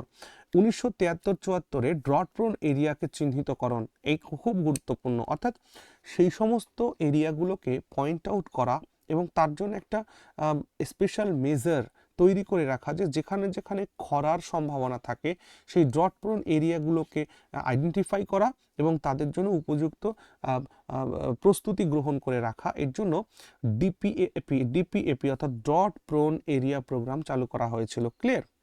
Very good. নাও যদি আমরা 4th 5 ইয়ার প্ল্যানের এভ্যালুয়েশনের কথা বলি, তাহলে দেখব যে এই স্কিমে আমরা গ্রোথ রেট রেখেছিলাম 5.7%, কিন্তু আমরা অ্যাচিভ করতে পেরেছিলাম মাত্র 3.3%, ঠিক আছে। যদিও আমরা সাকসেস হতে পারিনি সেইভাবে, হ্যাঁ, তবুও খারাপ নয়। There is a 1.1% increase in per capita income, এবং পার ক্যাপিটা ইনকামে আমরা 1.1%, আগেরটাই কি দেখেছিলাম 0.2% মাত্র পার ক্যাপিটা, এখন পার ক্যাপিটা 1.1% ইনক্রিজ করলো। Okay, industrial production grew at the rate of 4%, এবং ইন্ডাস্ট্রিতে কিন্তু আমরা ভালো কাজ করছিলাম, আগেরবার যদিও বেশি করেছি, এবার একটু কমে আসলো, তবুও 4%-এর ইনক্রিজ আমরা এখানে দেখতে পাচ্ছিলাম, যেটা কিনা which was lower than the টার্গেটের থেকে লো ছিল। ওকে, আচ্ছা চলো 5th 5 year plan. 5th 5 year plan 1974 থেকে 1979। এই ফিফথ 5 ইয়ার প্ল্যানটা তৈরি করেছিলেন ডিপি ধর। হ্যাঁ, ডিপি ধর, এই জন্য ফিফথ 5 ইয়ার প্ল্যানকে আমরা ডিপি ধর মডেলও বলে থাকি। আর এই ফিফথ 5 ইয়ার প্ল্যানের যে মেইন অবজেক্টিভ ছিল সেটা হচ্ছে যে সেলফ সাফিসিয়েন্সি অ্যাচিভ করা অ্যান্ড পভার্টি এলিভেশন। খুব ভালো কথা, দেখো পভার্টি এলিভেশন, ইন্দিরা গান্ধী তখন প্রধানমন্ত্রী হয়েছেন, গরিবি হাটাও এর নারা এসছে, গরিবি হাটাও। ইন্দিরা গান্ধীর বিখ্যাত স্লোগান ছিল তখন গরিবি হাটাও। সেই গরিবি হাটাও এই জন্য এই প্রথমবার ফিফথ 5 ইয়ার প্ল্যানে আমরা পভার্টি এলিভেশনের জন্য কিছু কাজ গ্রহণ করছি, ঠিক আছে। আচ্ছা, এর জন্য দেখো গরিবি হাটাও, এর জন্য আমাদের একটা জিনিস যেটা মাথায় রাখতে হবে, দ্যাট ইজ এমএনপি। এমএনপি মানে মিনিমাম নিডস প্রোগ্রাম, অর্থাৎ জনগণের মিনিমাম যা নিডস আছে, যা না হলে জীবন চলবে না, অন্ন বস্ত্র বাসস্থান, তার উপরে অন্ন বস্ত্র বাসস্থান, খাওয়া পড়া আর বসবাসের জন্য জায়গা, এই মিনিমাম নিডস প্রোগ্রামের উপরে জোর দেওয়া হলো, ঠিক আছে। In the first year of this plan, এই প্ল্যানের প্রথম বছরে 1974-এ aimed to provide basic minimum needs, মানুষের বেসিক মিনিমাম নিডসগুলোকে প্রোভাইড করা। ওকে, আর এই এমএনপিটাই যিনি প্রস্তুত করেছিলেন, এই মিনিমাম নিডস প্রোগ্রাম যিনি প্রস্তুত করেছিলেন তিনি ছিলেন ডিপি ধর। ওকে, এর জন্য কি হলো যে রিজিওনাল রুরাল ব্যাংক এস্টাবলিশড হলো on 2 October 1975। 1975-এর 2 October regional rural banks তৈরি হলো, বিভিন্ন কোঅপারেটিভ ব্যাংকগুলো সেই সময় কিন্তু তৈরি হয়েছিল। এখানে একটা জিনিস মাথায় রাখতে হবে, 20 পয়েন্টস প্রোগ্রাম স্টার্ট করা হয়েছিল। যেহেতু ফিফথ 5 ইয়ার প্ল্যানের মূল উদ্দেশ্য হচ্ছে পভার্টি এলিভেশন, দারিদ্রতা দূরীকরণ, সেই দারিদ্রতা দূরীকরণের জন্য ইন্দিরা গান্ধীর বিশাল স্লোগান ছিল গরিবি হাটাও, যার কারণে 20 পয়েন্টস প্রোগ্রাম গ্রহণ করা হয়েছিল। 20 পয়েন্টস প্রোগ্রাম কি? এই প্রোগ্রামে 20টি পয়েন্ট রাখা হয়েছিল, যে পয়েন্টগুলোতে কাজ করলে সত্যি সত্যি গরিবিকে হাঁটানো যেতে পারে, সেরকম পয়েন্টের মধ্যে কিছু বিষয় নিয়ে আমরা এখানে আলোচনা করব। যেমন 20 পয়েন্টস প্রোগ্রাম কি? The programme is meant to give a thrust to schemes relating, এই প্ল্যানের মাধ্যমে মানে এই প্রোগ্রামের মাধ্যমে আমাদেরকে কিছু প্ল্যান তৈরি করতে হবে, কিছু স্কিম তৈরি করতে হবে, যে স্কিমের উদ্দেশ্য হবে কি to poverty alleviation, poverty alleviate করতে হবে। তার জন্য কি এমপ্লয়মেন্ট জেনারেশন করতে হবে রুরাল এরিয়াতে, গ্রামীণ এলাকায়, কারণ ভারতবর্ষ বসবাস করেই তো গ্রামে, তাই না? কেউ কেউ একজন বলেছিলেন না যে ইন্ডিয়া গাঁও মে বসতে হ্যাঁ, তো গাঁও মেই ইন্ডিয়া বসে, মানে এর জন্যই যে রুরাল এরিয়াতে যাতে এমপ্লয়মেন্ট জেনারেট হয় এর ব্যবস্থা করতে হবে। তার জন্য housing, education, family welfare and health, protection of environment and many other schemes having a bearing on the quality of life especially in rural areas। তো গ্রামীণ এলাকায় গ্রামীণ জনজীবনকে উন্নতি করতে, তাদের পভার্টি এলিভেশন করতে 20 পয়েন্টস প্রোগ্রাম গ্রহণ করা হয়েছিল। ওকে, তাহলে ফিফথ 5 ইয়ার প্ল্যানে মূল কথা হচ্ছে পভার্টি এলিভেশন। ক্লিয়ার হলো? Very good. Now in lieu of work the food grains program was started, যার কারণে ফুড গ্রেনস প্রোগ্রাম স্টার্ট করা হয়েছিল, রেশনিং এর মাধ্যমে খাবার দানের ব্যবস্থা করা, to expand production and employment opportunities and to create a comprehensive programme of social justice, যাতে সামাজিক ন্যায় স্থাপন হয়। সেই জায়গা থেকে দাঁড়িয়ে এমপ্লয়মেন্টের অপরচুনিটি ক্রিয়েট করতে হবে, প্রোডাকশনকে বৃদ্ধি করতে হবে। Okay, social attention was paid to programs like primary education, সামাজিক ব্যবস্থাটাকে ভালো করতে হবে, যার জন্য প্রাইমারি এডুকেশনটাকে ঠিক করতে হবে, drinking water, rural service, nutrition, rural housing, rural roads, rural electrification ইত্যাদি। মানে গ্রামকে যদি তুমি বড়লোক বানিয়ে ফেলতে পারো তাহলে পভার্টি এলিভেশনের মূল কাজটাই তো ওখানে হবে। Focus laid on import substitution and export promotion, খুব ভালো কথা। ইম্পোর্টটাকে সাবস্টিটিউট করতে হবে, এক্সপোর্টটাকে প্রমোট করতে হবে, অর্থাৎ বাইরে থেকে যে সমস্ত জিনিস আমরা কিনে আনছি, ইম্পোর্ট করছি, সেগুলোকে সাবস্টিটিউট করতে হবে দেশীয় পণ্য দিয়ে। যেগুলো বিদেশ থেকে আনছি সেই জিনিসগুলোকে দেখতে হবে দেশের মধ্যে কি আছে তার সাবস্টিটিউট। তার মানে ইম্পোর্ট সাবস্টিটিউশন করতে হবে, এক্সপোর্টকে প্রমোট করতে হবে, যাতে আমার দেশের মাল অন্য জায়গায় গিয়ে বিক্রি হয়, অন্যের জিনিস যেন আমি বেশি করে না কিনে নিয়ে আসি, তাই না? আননেসেসারি কনজাম্পশনকে যার কারণে ব্যান করা হয়েছিল, যেগুলো অপ্রয়োজনীয়, যেগুলো দরকার নেই, সেই জিনিসগুলোকে ব্যান করা হয়েছে। ব্যান করার জন্য ভাবনা চিন্তা, যেহেতু প্ল্যান এটা। Provisions was made for a fair wage policy, খুব ভালো কথা, ফেয়ার ওয়েজ পলিসির জন্য, ফেয়ার ওয়েজ প্রাইস পলিসির জন্য প্রভিশন আনা হলো। এবং এই জায়গায় মনে রাখবে যে 5th 5-year প্ল্যানের গুরুত্বপূর্ণ একটা যেটা ছিল সেটা হচ্ছে Indian national highway system introduce করা হয়েছিল। অর্থাৎ ভারতবর্ষের যে জাতীয় সড়কগুলি রয়েছে, মহামার্গ যেগুলোকে আমরা বলি ন্যাশনাল হাইওয়ে, সেইগুলোকে আনা হলো, যে ভারতবর্ষকে রাস্তা দিয়ে আগে জুড়তে হবে, ঠিক আছে না? ওকে, তাহলে Indian national highway scheme introduce করা হয়েছিল কোন প্ল্যানে, নাকি এটা 5th 5-year প্ল্যানে। Okay, very good. Food grains and public distribution system was promoted. Food grains এবং পাবলিক ডিস্ট্রিবিউশন সিস্টেমকে প্রমোট করা হয়েছিল রেসনিংয়ের মাধ্যমে, বিভিন্ন ডিস্ট্রিবিউশনের মাধ্যমে। Okay, the scheme was discontinued a year ago. এ দেখো, যেহেতু 1975 সাল, এই জায়গায় যেহেতু এমার্জেন্সি লাগু করছেন কে, ইন্দিরা গান্ধী। এই পুরো বিষয়টাকে আমি সুন্দর করে আলোচনা করব কোনো একদিন সময় পেলে। তো রাজনৈতিক অবস্থা কি ছিল, তো 1975-এর সেই এমার্জেন্সি দেশে লাগু হচ্ছে, যার কারণে তৎকালীন সময় বিরোধীদেরকে সকলকেই জেলে যেতে হয়েছিল। ম্যাক্সিমাম সবাইকেই জেলে যেতে হয়েছে। তো যার কারণে দেশের মধ্যে সেই ইংরেজদের সময়কালের একটা সিচুয়েশন তৈরি হয়েছিল, ঠিক, যার কারণে ইন্দিরা গান্ধীর সরকার কে মানে হাঁটিয়ে ইন্দিরা গান্ধীর সরকার পড়ে গিয়েছিল। ইন্দিরা গান্ধীর সরকার পড়লে আমরা দেখছি 1978 সালে জনতা গভর্নমেন্ট, মোরারজি দেশাই প্রধানমন্ত্রী হলেন। মোরারজি দেশাইয়ের প্রধানমন্ত্রীত্বে জনতা সরকার প্রতিষ্ঠা হচ্ছে ভারতবর্ষে 1978-এ।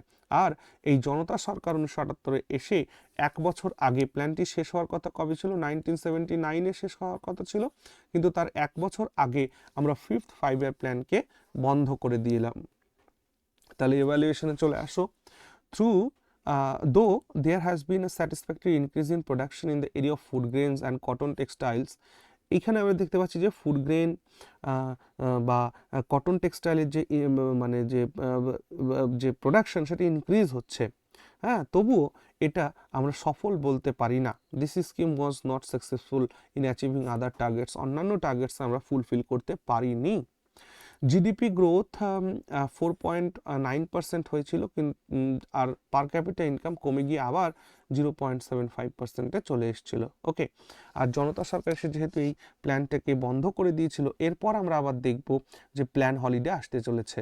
এই দেখো রোলিং প্ল্যান। তো রোলিং প্ল্যান, যখনই প্ল্যান বন্ধ হবে প্ল্যান হলিডে। দেখো রোলিং প্ল্যান 1978 থেকে 1980, 2 বছরের জন্য রোলিং প্ল্যান চলেছে। আর rolling plan is one in which effectiveness of the plan is evaluated annually, অর্থাৎ একটা প্ল্যান আমি করছি, সেই প্ল্যান কতদূর কি ফলপ্রসূ হলো সেটা এক বছরেই আমরা মান অঙ্কন করে নেব, অর্থাৎ এভালুয়েশন হবে 1 বছর। আর 5-year প্ল্যানে কি, 5-year প্ল্যানে হচ্ছে 5 বছর অন্তর অন্তর মূল্যাঙ্কন, কিন্তু এখানে 1 বছরের মাথায় মূল্যাঙ্কন। and a new plan is created the following year based on this evaluation as a result, অর্থাৎ এই বছর একটা প্ল্যান করব, সেই প্ল্যানে আমরা কি আমরা অ্যাচিভ করলাম, কি অ্যাচিভ করতে পারলাম না, সেটা নিরিখে আমাদের সেকেন্ড ইয়ারের জন্য প্ল্যান তৈরি হবে। এটাকেই আমরা বলছি রোলিং প্ল্যান। ক্লিয়ার হলো? Very good. A new scheme was launched by Janata Party on 1st April 1978, ending the 5th 5-year plan a year earlier, which was called continuous plan, যেটাকে continuous plan বলা হলো। The continuous plan was formulated by Gunnar Myrdal. Gunnar Myrdal এর দ্বারা এই continuous plan prepare হয়েছিল, এবং এই গানার model যে মডেল, সেটাকে ভারতবর্ষে যিনি লাগু করেছিলেন তিনি হলেন ডিটি লাকডাওয়ালা। ডিটি লাকডাওয়ালা ছিলেন একজন ইন্ডিয়ান ইকোনমিস্ট, ভারতীয় অর্থনীতিবিদ। ওকে, এই জায়গায় ট্রাইসেমটা খুব ইম্পর্ট্যান্ট মনে রাখবে, যে এই রোলিং প্ল্যান অনুযায়ী 1979-তে স্টার্ট করা হয়েছিল rural youth self employment training programme, যাতে গ্রামীণ যুবকেরা এমপ্লয়মেন্ট পেতে পারে, তার জন্য তাদেরকে প্রশিক্ষিত করতে হবে, স্কিল ডেভেলপ করতে হবে, যার কারণে ট্রাইসেম স্টার্ট করা হয়েছিল in 1979, which was latterly merged into a scheme called Swarna Jayanti গ্রাম স্বরোজগার যোজনা। এবং এই ট্রাইসেমকে পরবর্তীকালে 1999 সালে মার্জড করে দেওয়া হয়েছিল স্বর্ণ জয়ন্তী গ্রাম স্বরোজগার যোজনার সাথে। গ্রাম স্বরোজগার যোজনার সাথে 1999 সালে, যেহেতু এটার স্বর্ণ জয়ন্তী চলছিল, তখন এই ট্রাইসেমকে সাথে মার্জ করে দেওয়া হলো। Okay, in order to reduce the amount of black money, মনে রাখবে মোরারজি দেশাই যখন প্রধানমন্ত্রী হলেন, তখন মোরারজি যখন প্রধানমন্ত্রী হলেন, তখন কিন্তু আমরা দেখতে পাবো কিনা যে এই ব্ল্যাক মানি দেশের মধ্যে যে কালো টাকা, সেই কালো টাকাটাকে কমানোর জন্য সেখানে ডিমনিটাইজেশন করা হয়েছিল। ওকে, যেমন করে 2016-এ নরেন্দ্র মোদী ডিমনিটাইজ করেছিল 100 টাকা, 1000 টাকা নোট, 500 টাকা নোট, ঠিক তেমনি মোরারজি দেশাই যখন প্রধানমন্ত্রী হয়েছিলেন তখনও কিন্তু তিনি ডিমনিটাইজেশন করেছিলেন, এবং তখন 1000 টাকার নোটকে বাতিল করা হয়েছিল, 1000 টাকার নোটকে বাতিল করা হয়েছিল। Okay, the production, trade, sales and distribution of sugar were banned throughout the country, এবং দেশের মধ্যে এই চিনির প্রোডাকশন, ট্রেড, সেল, ডিস্ট্রিবিউশন সব কিছুকে ব্যান করে দেওয়া হয়েছিল চিনির, ঠিক আছে। পাবলিক ইন্স্যুরেন্স স্কিম ওয়াজ লঞ্চড, এবং পাবলিক ইন্স্যুরেন্স, হ্যাঁ, যে মানে বিভিন্ন বিমা, সেই বিমা কোম্পানি বা বিমাগুলো চালু করা হয়েছিল। ওকে, আচ্ছা, এরপর আসো 6th 5-year প্ল্যান। তাহলে 6th 5-year প্ল্যান আবার 2 বছরের গ্যাপে আমরা দেখতে পাচ্ছি 1980 থেকে 1985 পর্যন্ত চলবে।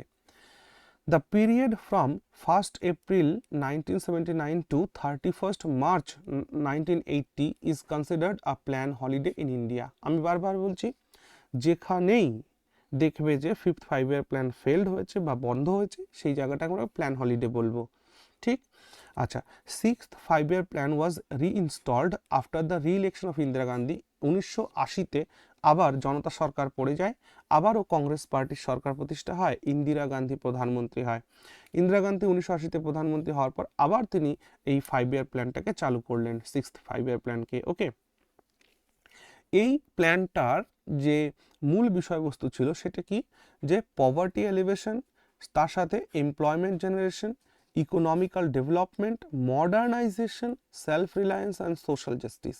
এই যে মডার্নাইজেশনের কথা যখনই হবে, তখনই বিভিন্ন টেকনোলজি চলে আসবে, ইন্ডাস্ট্রিয়াল ডেভেলপমেন্ট শুরু হবে, যার কারণে এই 6th 5-year প্ল্যান যখন লাগু হলো, তো এটা দেখা গেল যে 6th 5-year প্ল্যান লাগু হওয়ার সাথে সাথে ইন্দিরা গান্ধীর এই সময়ের পূর্বে, মানে ইন্দিরা গান্ধীর সেকেন্ড টার্ম প্রাইম মিনিস্টার তিনি যখন হলেন, তার আগে পর্যন্ত আমরা ভারতের অর্থনীতি বা ভারতের সমাজ ব্যবস্থাকে আমরা নেহেরুভিয়ান সোশ্যালিজম দেখতে পাবো। বাট এই ইন্দিরা গান্ধীর এই যে 6th 5-year প্ল্যান থেকে নেহেরুভিয়ান সোশ্যালিজম কিন্তু খতম হলো, অর্থাৎ নেহেরুবাদ এটা শেষ হলো।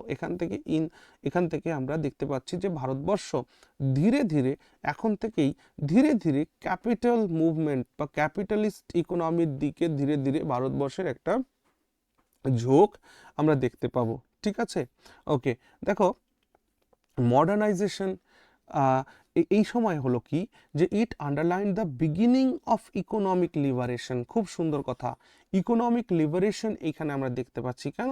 কারণ এলিমিনেটিং প্রাইস কন্ট্রোলস, তুমি যদি প্রাইস কন্ট্রোলস যদি গভর্নমেন্ট বেঁধে দেয়, তাহলে ইকোনমিটা গ্রো করতে পারে না। কেন পারে না? মনে করো রাম নামে এক ব্যক্তি একটা কোম্পানি বানিয়েছে, একটা ফ্যাক্টরি সেট আপ করেছে, সে সেখানে সোপ তৈরি করে, কথার কথা বলছি সোপ। এই সোপ তৈরি করতে তার খরচ পড়ে 5 টাকা। সরকার বলেছে যে এই সোপ তৈরি করতে কস্ট প্রাইস তোমার 5 টাকা পড়ে, তুমি এই সোপটিকে সেল করবে 7 টাকায়। এবার দেখো মাত্র 2 টাকা তার প্রফিট হচ্ছে, এই 2 টাকার প্রফিটে সে নিজের সংসার চালানোর মতন টাকা রোজগার করতে পারছে। কিন্তু এই 5 টাকার সাবানটাকে যদি আমি কথার কথা 9 টাকা বা 10 টাকাতে সেল করতে পারি, তাহলে আমি কি করব, এই রাম নামের ব্যক্তিটা তাহলে আরও কতগুলো ফ্যাক্টরি সেট আপ করতে পারবে।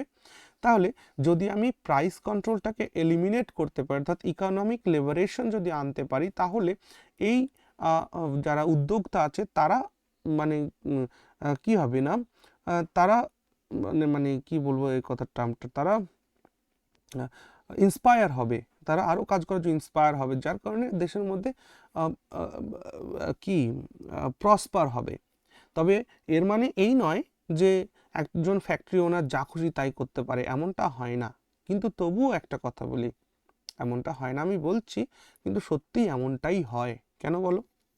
দেখো, যে এসেনশিয়াল ড্রাগস রয়েছে না, ওষুধপত্রের কথা যদি আমি বলি, একটা ওষুধের দাম, একটা কফ সিরাপের দাম তুমি দেখতে পারবে 90 থেকে 150-র মধ্যে পড়ছে একটা কফ সিরাপ।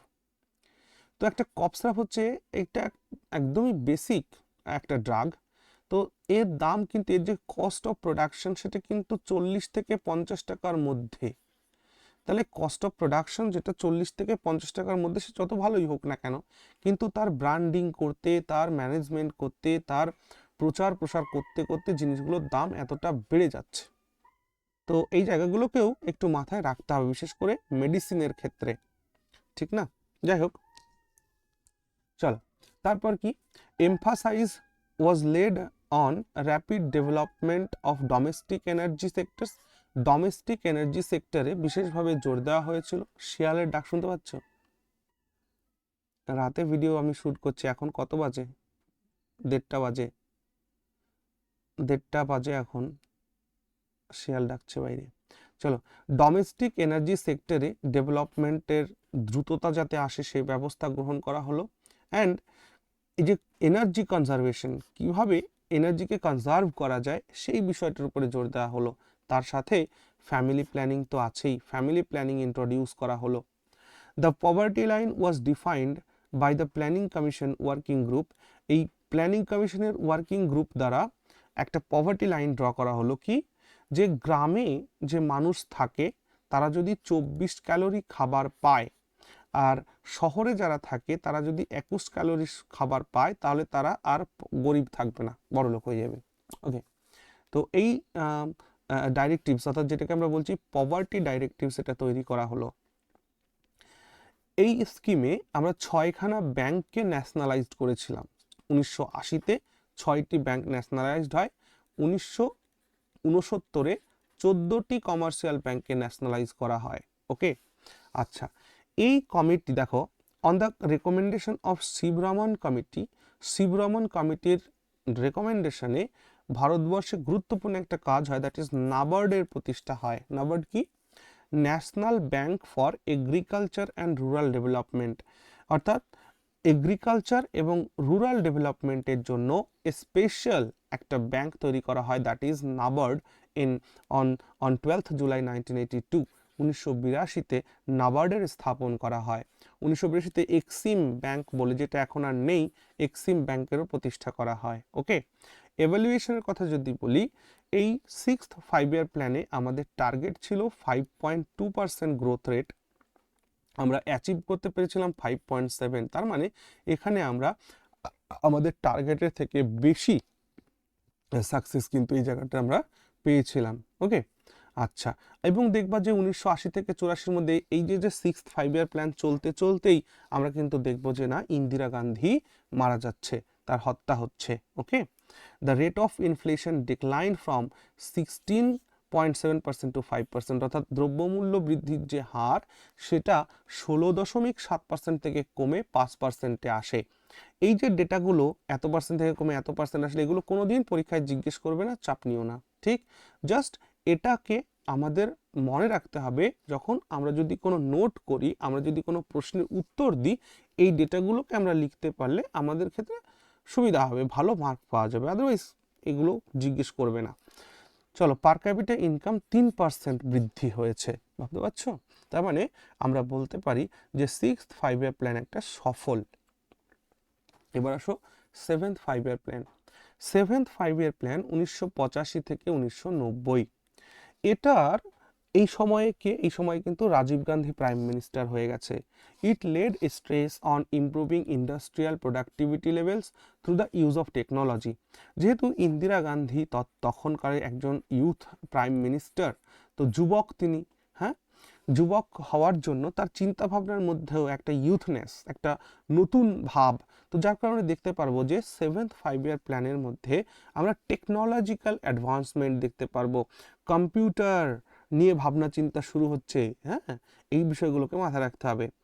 তাহলে the objectives included increasing economic productivity, increasing the production of food grains and generating employment by providing social justice. Okay, দেখো সোশ্যাল জাস্টিস কথাটা বারবার আমাদের ব্যবহার করছে, কারণ সামাজিক ন্যায় এটা প্রতিষ্ঠা করতে হবে। অর্থাৎ একটা শ্রেণী ক্রমশ বড়লোক হচ্ছে, একটা শ্রেণী ক্রমশ গরিব হয়ে যাচ্ছে, এই জায়গাটাকে মেনটেন করার জন্যই সোশ্যাল জাস্টিস কথাটা বারবার ব্যবহার করা হচ্ছে, যে সোশ্যাল জাস্টিস প্রোভাইড করতে হবে যাতে সকলের এমপ্লয়মেন্ট হয়, যাতে সবাই একসাথে প্রসপার করা যায়। এবং এই সময় দেখো এই সোশ্যাল জাস্টিস মেনটেন করার জন্য, এমপ্লয়মেন্ট জেনারেশন করার জন্য আমরা দেখতে পারবো যে ইন্দিরা আবাস যোজনা শুরু করা হচ্ছে 1985-তে, যেটা এখন বর্তমানে প্রধানমন্ত্রী আবাস যোজনা নামে পরিচিত। জওহর রোজগার যোজনা 1989-তে শুরু করা হচ্ছে, এবং নেহেরু রোজগার যোজনা 1989-তে শুরু করা হচ্ছে। ঠিক আছে, এগুলো ইমপ্লিমেন্ট করা হয় এই এই এই স্কিমের দ্বারা, এই 5 year প্ল্যানের দ্বারা। এর সাথে স্পিড পোস্টের অ্যারেঞ্জমেন্ট করা হয় 1986 সালে, এবং ক্যাপার্ট তৈরি করা হয়, অর্থাৎ council for advancement of people's action and rural টেকনোলজিতে এটা এস্টাবলিশ করা হয়, হ্যাঁ, নিউ দিল্লিতে। প্রফেসর রাজা Krishna has described the 7th 5 year plan as the Hindu growth rate. এবং দেখতে পারবে যে এই সময় এই সময়কালে 1985 থেকে 90-এর মধ্যে হিন্দু পপুলেশনের কিন্তু একটা গ্রোথ আমরা দেখতে পাই, যার কারণে প্রফেসর রাজা কৃষ্ণা বলেছিলেন যে 7th 5 year প্ল্যানটা হচ্ছে হিন্দু গ্রোথ রেটের প্ল্যান। ঠিক আছে, the plan aims to achieve 5% annual growth. আমরা 5% অ্যানুয়াল গ্রোথের মানে টার্গেট রেখেছিলাম, কিন্তু দেখো আমরা টার্গেট অ্যাচিভ করেছিলাম কত, 6%। হ্যাঁ, আমরা এখানেও সফলতা পেয়েছি, অর্থাৎ 7th 5 year প্ল্যানে আমরা 5% গ্রোথ রেট রেখেছি, বাট আমরা অ্যাচিভ করছি 6%। The per capita income also increase by 3.6%। আগের বার 3%-এর ইনক্রিজ হয়েছিল পার ক্যাপিটা ইনকাম, এবার 3.6। তার মানে এটিও একটি সফল 5 year প্ল্যান। ওকে, চলো অ্যানুয়াল প্ল্যান আবার দেখব 1990 থেকে 92-এ। আবার 1999 প্ল্যান হলিডে আবার চলে এসছে। দ্য 8th 5 year প্ল্যানের আগে, হ্যাঁ, 1990-তে ইন্ট্রোডিউস করা হয়নি। অ্যান্ড দ্য ফলোয়িং ইয়ার্স, কেন করা হয়নি? দেখো যে সময়ে আমরা এখন এসে গেছি, এই সময় আমরা দেখতে পাচ্ছি যে আমাদের ক্রাইসিস হচ্ছে ফরেন এক্সচেঞ্জে।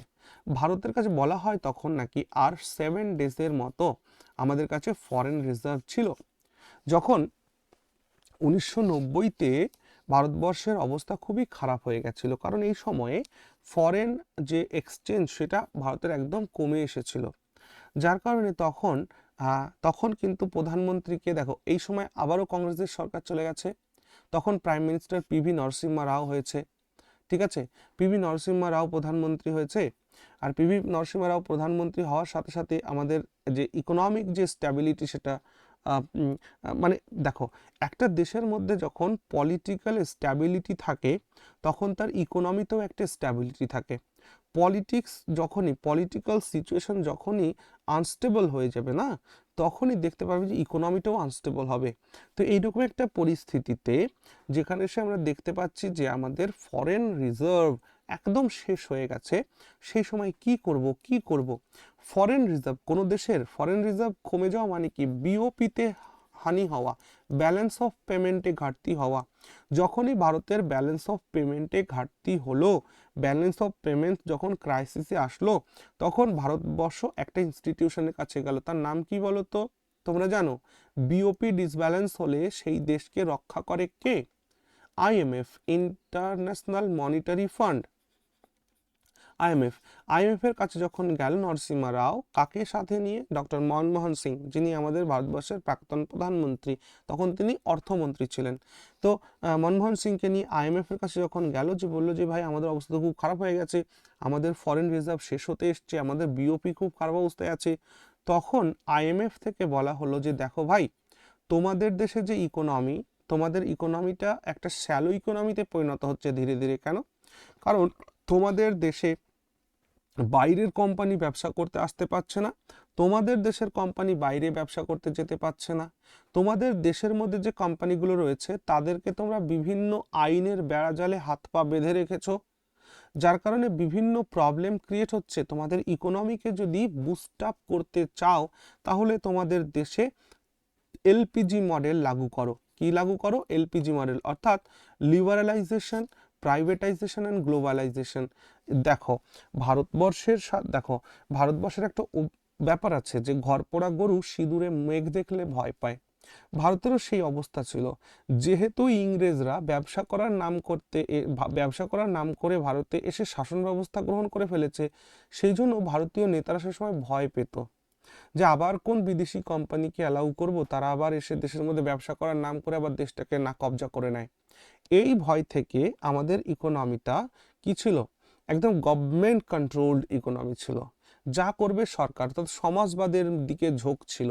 তাহলে আমরা যদি ভারতের ইকোনমিকে দেখি যে 1947-এ ভারত স্বাধীন হচ্ছে, তারপর একটা পিরিয়ড পাচ্ছি 1990-এর পিরিয়ড, তারপরে আসছে আমাদের আজকের ডেট পর্যন্ত 2023।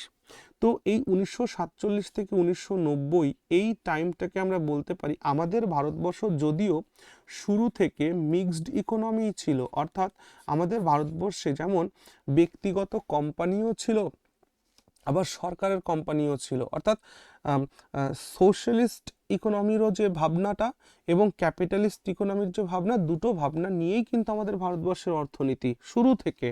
কিন্তু 1947 সাল থেকে 1990 পর্যন্ত ভারতবর্ষের ইকোনমিটা সোশ্যালিস্ট ইকোনমির ওপরে একটু লিন্ট অন ছিল, মানে ঝুঁকে ছিল। কিন্তু 1990-এ এসে IMF এর পরামর্শে ভারতবর্ষ ডিসাইড করলো যে আমাদের ইকোনমিকে এখন উন্মুক্ত করতে হবে, আর বদ্ধতায় রাখা যাবে না, গভর্নমেন্টের হস্তক্ষেপ কমিয়ে আনতে হবে। যার কারণে লিবারালাইজেশন হলো, প্রাইভেটাইজেশন হলো, গ্লোবালাইজেশন হলো। লিবারালাইজেশন মানে কি? কোনো বিদেশি যদি আমার দেশে ব্যবসা করতে আসে তার জন্য বেশি আইন কানুনের বেড়াজাল রাখবো না, অর্থাৎ নরেন্দ্র মোদী যে টার্মটা ইউজ করেন, that is ease of doing business. কি? Ease of doing business. Ease of doing business অর্থাৎ কোনো কাজ করতে গেলে তার জন্য একটা মানে সহজ পরিস্থিতি, জটিল না করে সহজ পরিস্থিতি করতে হবে। আগে করতে গেলে এই পারমিশন আনো, সেই পারমিশন, এই মিনিস্ট্রি থেকে ফাইল ওই মিনিস্ট্রিতে যাবে, ওই মিনিস্ট্রি থেকে ফাইল ওই মিনিস্ট্রিতে যাবে, একে টাকা দাও, এই করো সেই করো, অনেক ঝামেলা। যার কারণে কেউ গরজ করতো না যে ভারতে যেতে হবে, ব্যবসা করতে হবে। তো সেই সিস্টেমটাকে লিবারালাইজ করা হলো। প্রাইভেটাইজেশন মানে কি? ব্যক্তিগত মালিক যারা আছে, ব্যক্তিগত উদ্যোক্তা যারা আছে, তাদের হাত পা খুলে দেওয়া হলো, চলো ভাই করো, মনের আনন্দে করো ব্যবসা, যা খুশি করতে চাও করো। গ্লোবালাইজেশন মানে আমার দেশের ব্যবসায়ীরা বাইরে যাবে, বাইরের ব্যবসায়ীরা আমার দেশে আসবে। এলপিজি মডেল লাগু হলো, আর এলপিজি মডেল লাগু হওয়ার পরে ভারতের অর্থনীতিতে একটা বুস্ট আপ হলো। এবং এই জায়গা থেকেই মনে রাখতে হবে 1990 থেকে টিল ডেট আমাদের ইকোনমি ক্যাপিটালিস্ট ইকোনমির দিকে ঝোঁকাও। ক্লিয়ার হলো বিষয়টা? ওকে, ভেরি গুড। তো এর জন্য কি হয়েছে দেখো, এই অ্যানুয়াল প্ল্যান আমরা যে দুটো দেখছি, এইখানে এসে আমরা দেখতে পাচ্ছি যে এলপিজি মডেল লাগু হলো, বা পিভি নরসিংহ রাও প্রধানমন্ত্রী, অর্থমন্ত্রী ডক্টর মনমোহন সিং। এই সময় সিডবি প্রতিষ্ঠা হলো 1990-তে। সিডবিটা কি? A small industries development bank of India, অর্থাৎ স্মল ইন্ডাস্ট্রিগুলোকে পাওয়ার আপ করতে হবে, স্মল ইন্ডাস্ট্রিগুলোকে লোন প্রোভাইড করতে হবে, যাতে করে তারা তাদের ব্যবসাটাকে বাড়িয়ে নিতে পারে। ঠিক আছে না? বুঝতে যাচ্ছে কিনা? Very good. কেন? ডেভেলপমেন্ট অফ স্মল ইন্ডাস্ট্রিজ তাদের ডেভেলপমেন্ট করার জন্য আমরা সিডবি 1990-তে স্ট্যাবলিশড হলো। ঠিক আছে, ভেরি গুড। এরপর 8th 5-year plan. 8th 5-year plan 1992 থেকে 1997। এই স্কিমে আমরা যেটা দেখতে পাচ্ছি যে হাইয়েস্ট প্রায়োরিটি দেওয়া হলো হিউম্যান রিসোর্সের ডেভেলপমেন্টের উপরে। দেখো, হিউম্যান রিসোর্সকে ডেভেলপ করতে হবে, এটা কিন্তু এখনো পাওনি, 8th 5-year প্ল্যানে এসে পেলে। হিউম্যান রিসোর্স মানে মানব সম্পদ। এই যে আমাদের দেশের মানুষ, এটা তো একটা সম্পদ। এই মানব সম্পদকে যদি আমি ডেভেলপ না করতে পারি তাহলে আলটিমেটলি আমার দেশের ডেভেলপমেন্ট আসবে না। তাহলে একটা মানুষকে কিভাবে ডেভেলপ করতে পারি? একটা মানুষকে হেলথ ফ্যাসিলিটিস প্রোভাইড করতে হবে, একটা মানুষকে এডুকেশন প্রোভাইড করতে হবে, এবং আফটার দ্যাট তাকে এমপ্লয়মেন্ট দিতে হবে। তাহলে যখন হিউম্যান রিসোর্সকে যখন ডেভেলপ করতে হবে, তাহলে তাকে first of all health provide করতে হবে, তার এডুকেশন প্রোভাইড করতে হবে, অ্যান্ড দেন তার এমপ্লয়মেন্ট প্রোভাইড করতে হবে। বোঝা গেল? তাহলে 8th 5-year প্ল্যানে এসে আমরা ডেভেলপমেন্ট অফ হিউম্যান রিসোর্সের কথা পাচ্ছি, মানব সম্পদ উন্নয়নের কথা পাচ্ছি। Okay, the scheme was implemented after liberalization. যেহেতু এই স্কিমটি লিবারালাইজেশনের পরে ইন্ট্রোডিউস হয়েছিল বা ইমপ্লিমেন্ট হয়েছিল, যার কারণে the 8th plan promoted modernisation of industries, অর্থাৎ ইন্ডাস্ট্রিগুলো মডার্নাইজেশন করতে হবে, কম্পিউটারের ব্যবহার করতে হবে, উন্নত যন্ত্রাংশের, হ্যাঁ মানে ম্যানুয়াল যন্ত্র থেকে অটোমেটিক যে মেশিন সেগুলো ইউজ করা শুরু করতে হবে। India became a member of world trade organization নন, এবং এই সময়কালে আমরা দেখতে পাচ্ছি যখন 8th 5-year প্ল্যান চলছে, 1 জানুয়ারি 1995 সালে ভারতবর্ষ ওয়ার্ল্ড ট্রেড অর্গানাইজেশনের মেম্বার হচ্ছে। এবং মনে রাখবে 8th 5-year প্ল্যান যিনি অ্যাকসেপ্ট করেছিলেন সেটা হচ্ছে কিনা এই মানে এই প্ল্যানটা ছিল 8th 5-year প্ল্যান ছিল হচ্ছে John W Muller model based on, তাহলে 8th 5-year প্ল্যানটা হচ্ছে John W Muller model. The actual growth rate was 6.8% as against the target। আচ্ছা দেখো, টার্গেট করেছিলাম 5.6% এর, সেখানে আমরা 6.8 গ্রোথ রেট পাচ্ছি, মানে এই 8th 5-year প্ল্যানটাও আমাদের কাছে success. To make elementary education universal, মানে এলিমেন্টারি এডুকেশন যেটা আছে অর্থাৎ প্রাইমারি এডুকেশন যেটা আছে সেটা ইউনিভার্সাল করতে হবে, সেটা যেন সকলে পায়, অর্থাৎ কমপ্লিট অ্যাবলিশন অফ ইলিটারেসি, অর্থাৎ অশিক্ষা অসাক্ষরতা এটা যেন দূর করা যায়, কমপ্লিটলি অ্যাবলিশ করা যায়। তার জন্য 15 থেকে 35 এই বছরের মধ্যে, ইয়ার্স অফ এজের মধ্যে সকলের শিক্ষাটাকে যাতে আসে এই ব্যবস্থা করতে হবে, অর্থাৎ এলিমেন্টারি এডুকেশন ইউনিভার্সাল করা হয়। Strengthening infrastructure, energy, transport, communication, irrigation, etc. Support to development process on a sustainable basis. যখনই দেশের ইন্ডাস্ট্রিকে যখন মডার্নাইজ করতে হবে, তখন তোমাকে ইনফ্রাস্ট্রাকচার প্রোভাইড করতে হবে, এনার্জি প্রোভাইড করতে হবে, ট্রান্সপোর্ট, কমিউনিকেশন, ইরিগেশন এটসেট্রা বিভিন্ন বিষয়গুলোকে জোর দেওয়া হয়। ওকে, যাতে করে আমাদের ইকোনমিক ডেভেলপমেন্ট সেটা হবে, সেটা কি সাস্টেনেবল বেসিসে হবে, অর্থাৎ সেটা বজায় থাকবে। সাস্টেনেবল কথার অর্থ কি? যেটা চলতে থাকবে, কন্টিনিউ হতে থাকবে, ধপ করে পড়ে যাবে এমনটা নয়। তাহলে এর এভ্যালুয়েশনের কথা যদি বলি, যে এনার্জি সেক্টরকে প্রায়োরিটি দেওয়া হয়েছিল, এবং সেইখানে আমরা দেখতে পাচ্ছি যে energy sector was also given priority in this scheme, and to a 26.6% of public outlay was made available under this head. Agriculture sector also achieved a growth more than 3.1%. The annual growth of in the industrial sector 8.1%, which was less than the target of 8.5%. যদিও আমরা industrial গ্রোথকে 8.5% রেখেছি, তা সত্ত্বেও আমরা একটুখানি কম 8.1%ই achieve করতে পেরেছি। Clear হলো? তাহলে 8th 5-year প্ল্যানের মধ্যে আমরা ইন্ডাস্ট্রির মডার্নাইজেশনের সাথে সাথে আরও একটা গুরুত্বপূর্ণ জিনিস দেখতে পাচ্ছি, that is development of human resource. Okay, চলে আসো 9th 5-year প্ল্যানের মধ্যে। বাবা কতক্ষণ ধরে কথা ভুলেই যাচ্ছি, কত বাজলো? ও 2:06। আচ্ছা, 9th 5-year প্ল্যান যেটা 1997 থেকে 2002, the main objective of this scheme was economic growth with social justice and equality. To fulfill this goal, a special emphasis was given to the areas like a standard of living, employment generation, self-reliance, regional balance. তাহলে এবার দেখো 9th 5-year প্ল্যানে এসে আমাদের অর্থনীতি কিন্তু একটা জায়গায় সেট হয়ে গেছে। এখন উদ্দেশ্য হচ্ছে ইকুয়াল জাস্টিসকে মাথায় রেখে সোশ্যাল জাস্টিসকে মাথায় রেখে ইকুয়ালিটি আনতে হবে। আর যার কারণে একটা গোল সেট আপ করা হলো, স্পেশাল এমফ্যাসিস করা হলো যে মানুষের স্ট্যান্ডার্ড অফ লিভিংটাকে ইমপ্রুভ করতে হবে, এমপ্লয়মেন্ট জেনারেট করতে হবে, স্বনির্ভর হতে হবে, এবং রিজিওনাল ব্যালেন্স তৈরি করতে হবে।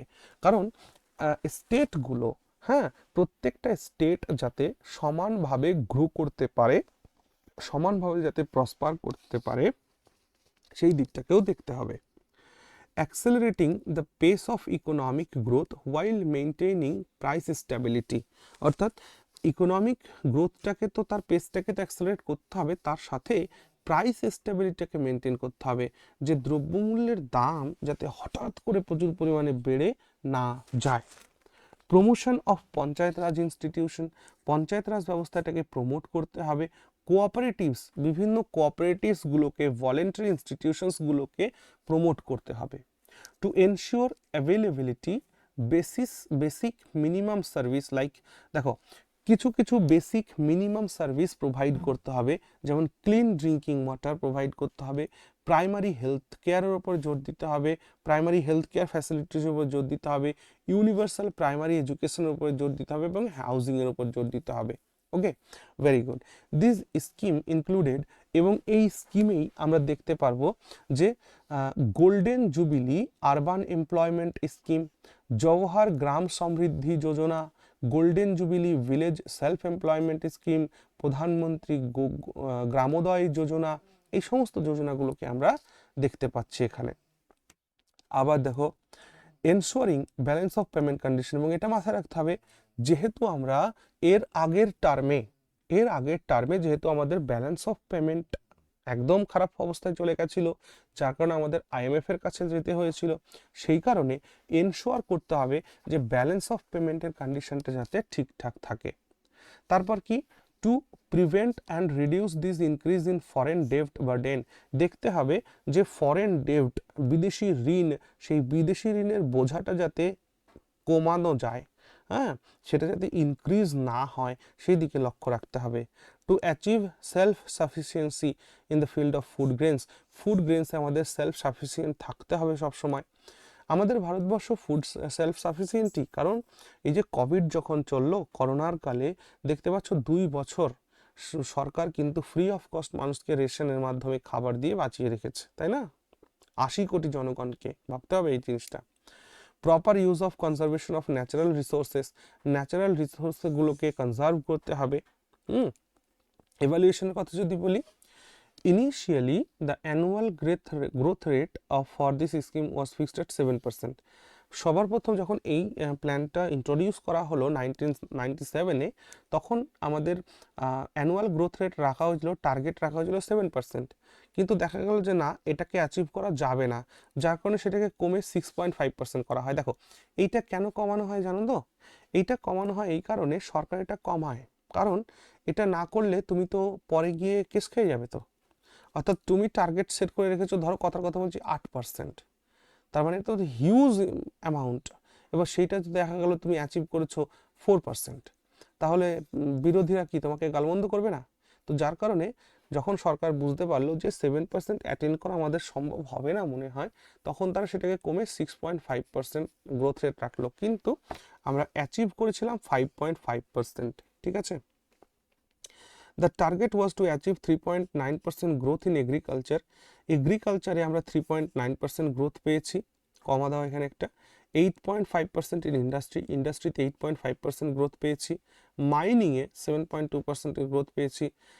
ম্যানুফ্যাকচারিংয়ে আমরা এখানে কমা দাও 8.2% গ্রোথ পেয়েছি। 9.3% পাওয়ারে গ্রোথ পেয়েছি। 6.5% সার্ভিস সেক্টরে গ্রোথ পেয়েছি। এবার দেখো প্রথম সার্ভিস সেক্টর কথাটা এখানে পেলে, ঠিক না? চলো 10th 5-year plan. 10th 5-year প্ল্যানটা 2002 থেকে 2007। এর যে এই স্কিমটার মানে হচ্ছে যে কম্প্রিহেন্সিভ ইনপুট আউটপুট মডেল। আবার বলছি ইনপুট আউটপুট মডেল, এটাও একটু গুগল সার্চ করে দেখে নেবে, আশা করছি তখন সঙ্গে বুঝে যাবে, রাজ্যকর প্রয়োজন নেই। তাহলে 10th 5-year প্ল্যান যেটা রয়েছে সেটা বেসড ছিল কি, যে comprehensive input output model. The plan led maximum emphasis on এগ্রিকালচারের উপরে বিশেষ নজর দেওয়া হয়েছিল, বিশেষ জোর দেওয়া হয়েছিল।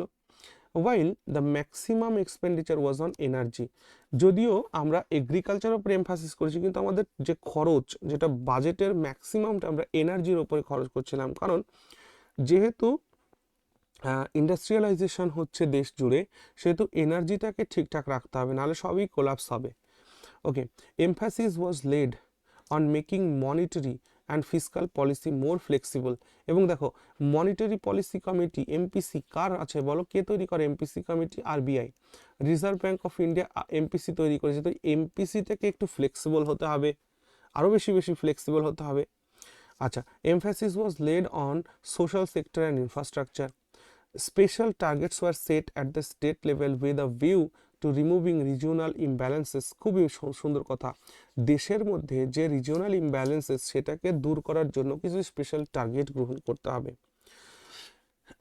রাজ্যগুলো যদি একই সাথে প্রসপার না করে তাহলে দেশ কি করে হবে? সবকটা রাজ্যকে মিলেই তো Bharat. Rapid development in those areas which are likely to provide employment. These include agriculture, construction, tourism, small scale industry, retail, information technology and related services in the communication sectors. Okay, very good.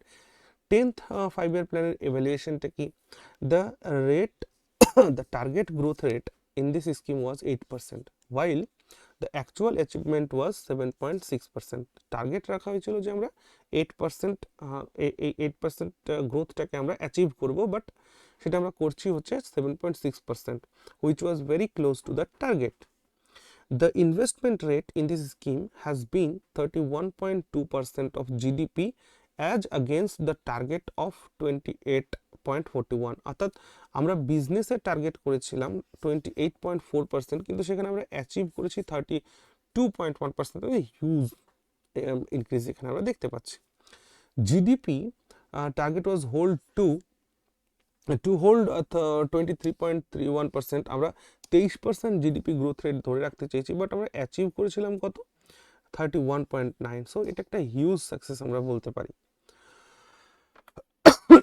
11th 5-year plan. তো 11th 5-year plan 2007 থেকে 2012, এটা আমাদের second last 5-year plan. এর objective কি ছিল? Rapid pace হবে গ্রোথে while further enhancing development.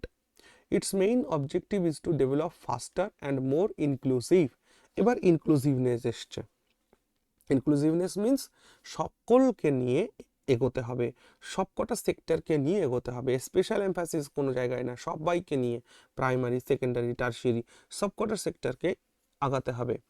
আমাদের C Rangarajan ইনি এই প্ল্যানটাকে প্রিপেয়ার করেছিলেন, হ্যাঁ, 11th 5-year প্ল্যানটাকে।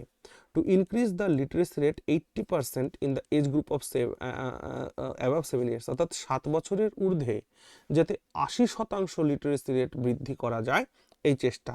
যার কারণে আমরা দেখতে পারবো যে এই 11th 5-year প্ল্যানের দ্বারাই আমরা কিন্তু right two education act introduce করা হয়েছিল 2009, যাতে করে সকলের শিক্ষা অর্থাৎ 6 থেকে 14 বছরের মধ্যে যাতে আবশ্যিক শিক্ষা, কম্পালসারি এডুকেশন, ফ্রি এডুকেশন যাতে পায় সেটা, অর্থাৎ making education free and compulsory for children aged between 6 to 14।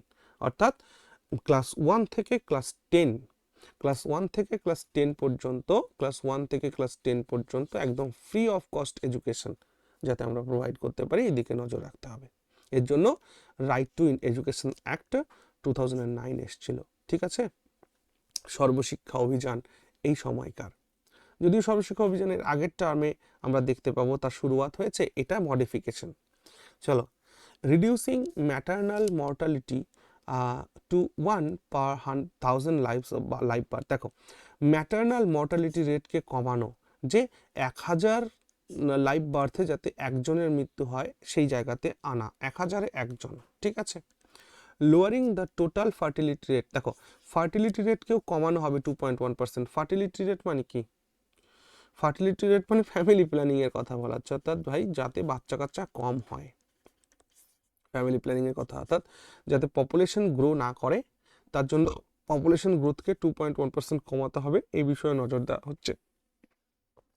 Ensuring access to electricity to all families living below the poverty line in rural areas. এবং যারা বিপিএল তালিকাভুক্ত গ্রাম এলাকায় বাস করে তাদের ইলেকট্রিসিটির অ্যাক্সেসটা তাদের প্রোভাইড করতে হবে যাতে তাদের বাড়িতে বিদ্যুৎ পৌঁছে যায়। ওকে, চলো এভ্যালুয়েশনটা দেখে নাও। The target rate was 9% and the actual growth rate was 8%, অর্থাৎ আমরা টার্গেট করেছিলাম 9%-এর অ্যাচিভমেন্ট, বাট আমরা অ্যাচিভ করেছিলাম 8% only. Average growth rate in agriculture sector was 3.6%, target ছিল 4%-এর per year. Apart from this about 8.2% people got employment in agriculture sector, এবং এই সময় দেখা যাচ্ছে যে 58.2% এগ্রিকালচার সেক্টরে জব পাচ্ছে, কাজ পাচ্ছে। Last not the least, 12th 5-year plan. 12th 5-year plan 2012 থেকে 17। আমরা জানি যে নীতি আয়োগ সেটা এস্টাবলিশ করা হয়েছে কবে? নীতি আয়োগ এস্টাবলিশ করা হয়েছে ওইটা 2015 থেকে নীতি আয়োগ কাজ শুরু করছে, যদিও তার 2 বছর পর্যন্ত চলেছে এটা।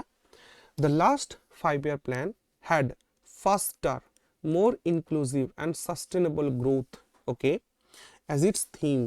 তাহলে এর থিম কি ছিল? Faster, more inclusive and sustainable growth ছিল এর theme. The plan aimed at a strengthening infrastructure projects, ইনফ্রাস্ট্রাকচারকে স্ট্রেংথেন করতে হবে, and providing electricity supply in all villages, এবং প্রত্যেকটা গ্রামে যাতে বিদ্যুৎ আসে। এবং মজার বিষয়, আমাদের বাড়িতে যেখানে আমরা বসবাস করছি, আমাদের বাড়িতে 2010 সালে ইলেকট্রিসিটি আসে, ঠিক 2010, তার মানে এর আগের টার্মে।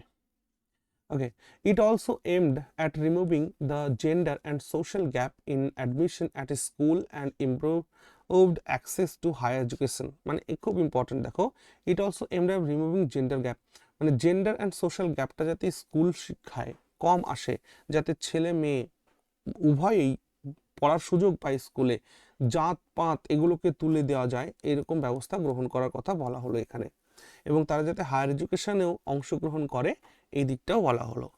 Further it aspired to enhance the green cover by 1 million hectares each year. হ্যাঁ, এবং খুব ভালো করে শোনো, further it aspire to enhance the green cover, enhance করা হচ্ছে যে বন লাগাতে হবে, অরণ্য সৃষ্টি করতে হবে, অর্থাৎ প্রত্যেক বছর যেন দেশের মধ্যে 1 মিলিয়ন হেক্টেয়ার্স বন তৈরি করা যায়, অরণ্য সৃষ্টি করা যায়।